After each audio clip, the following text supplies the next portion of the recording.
Şehitlik sana yakışır, cennete, cinana.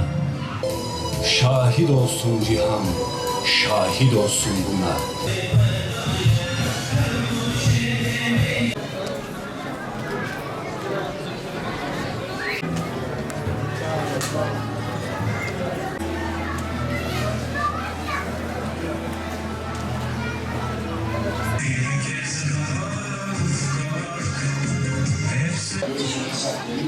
Cennette bile görüşülmeyen Musa'da bizden selam.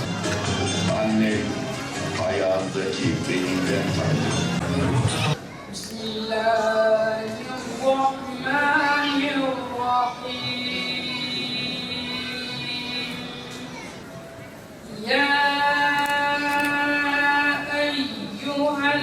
Eyyühellezîne âmenü ista'înû bis-sabri ve's-salâh. 6-8 Ekim olayları, şehit Yasin Börü ve arkadaşlarının katledilmesi ve bizlerden ayrılması dünyevi noktada aslında bir kayıp olabilir. Ama manevi olarak sadece Türkiye'de değil, bütün bir İslam coğrafyasında binlerce Yasinlerin, binlerce Turanların, binlerce Hasanların, binlerce Hüseyinlerin, binlerce Riyadların ve binlerce Cumalilerin uyanmalarına vesile olmuştur.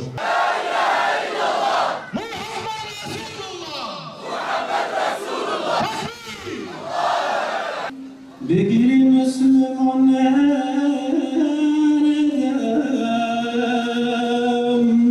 Serpil İmam Hüseyin. Çok kan aktı Kürdistan'da, mazlumlar boyandı kana, katledildi birçok mümin. İşte delil şehit Turan, İşte delil şehit Yasin. Seçte seçte toprağa uzanır sıra. Gayde şehida meskin ve şabi ve ruhi fasib ve şehadet sabri ve sedfi rüzbe tehvil da'van tüm Bugün bizim keder günümüz. Bugün bizim acı günümüz. Bugün Aşura. Bugün Kerbela ve bugün Yasin'in, Hüseyin'in, Riyad'ın, Cumali'nin, Turan'ın ve Riyad'ın Hakk'a kurban olduğu gün.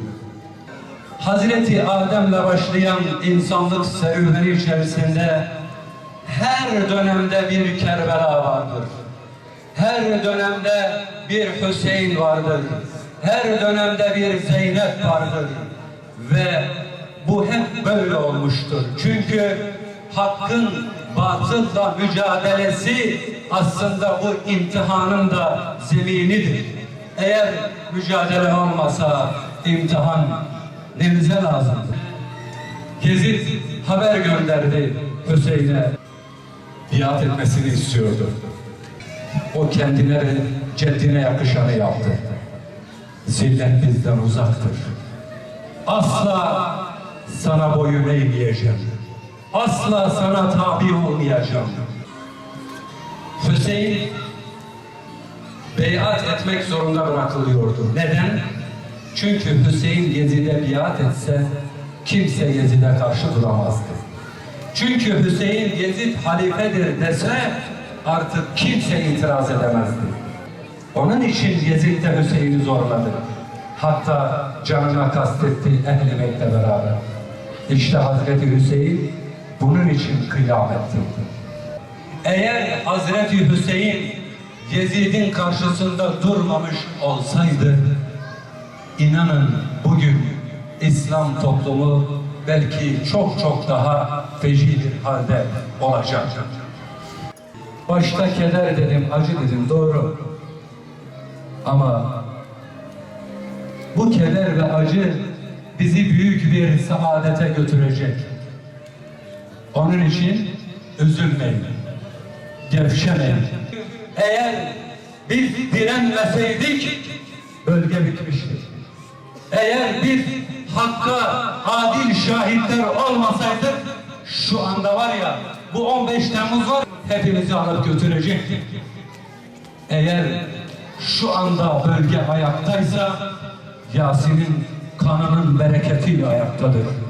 Eğer şu anda bölge ayaktaysa şehadete namzet yiğit delikanlıların cesaretinden dolayı ayaktadır.